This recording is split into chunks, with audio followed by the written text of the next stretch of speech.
Welcome back to the ASJ Open Access series, and I'm so thrilled to be joined by Diana Olson, who is with the Infectious Disease Society of America, and she is the VP of Communications. Welcome, Diana. Thank you, Phaedra.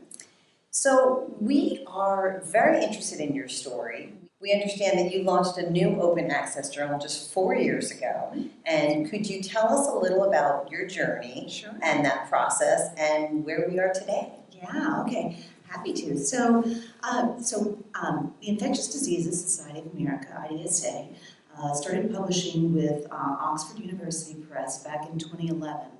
And very early into that partnership, we did a strategic planning session with OUP. We had been publishing, or we publish, or OUP publishes on IDSA's behalf, two really well-established journals in the infectious disease field, the Journal of Infectious Diseases and Clinical Infectious Diseases. They've both been around for many decades, widely read, high impact factors, very successful.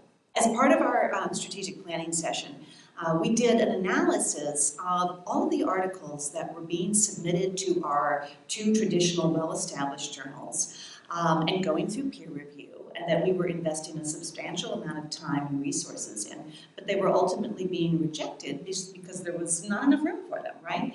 And so we did this analysis to see what happened to those articles, and we found that they were being published in other journals. And that they were contributing in a very positive way to those other journals' impact factors and citations. So we realized that we were investing in and turning away a large volume, a large body of really good scientific work. We were also hearing from our members that they were sometimes struggling to get their work published in the Society's journals. And so by launching an open access journal, launching a new journal, we were able to provide a new forum for our members to publish really important work to the scientific community.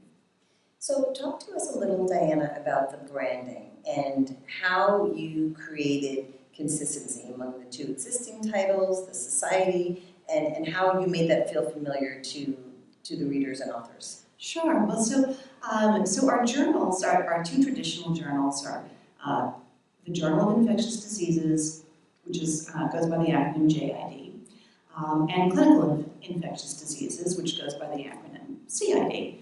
And so when we launched this new journal, we wanted a name that would harken back to those two traditional journals, the sort of the upstream publications. And so that's why we chose the name Open Forum Infectious Diseases with the acronym OFID. And the branding is, if you look at the three of them, and I wish I had the examples here, but if you look at the three of them, they have a very distinctive look and feel. The clinical journal is sort of the blue journal, the research journal is red, and then our new OA journal is this beautiful gold. The three colors complement each other, and when you see them together, you can instantly tell that they are part of the same family. So you mentioned to me there was some great uptake and eyeballs, if you will, on this particular webinar about antibiotics. Can you tell us the backstory about that? Okay, so when we launched this open access journal, since it's online only, we really wanted to take advantage of the opportunities that would afford us. So our editor-in-chief started doing this wonderful series of podcast interviews. And he's a really great person, a great personality, and he's got a great interview style. And so these podcasts are basically conversations between peers. And they've had a lot of interest. We've done sort of people who are leaders in the field, people who are talking about innovative research. The one you're talking about, which is the one that probably got more downloads than any of the other podcasts, was this great, fun, exciting game where basically Paul Sachs, our editor-in-chief, and one of his colleagues faced off in a game that mirrors sort of a fantasy sports draft. But instead of talking about their favorite baseball team or baseball players, they debated about their favorite antibiotics. And it was hilarious, and people loved it.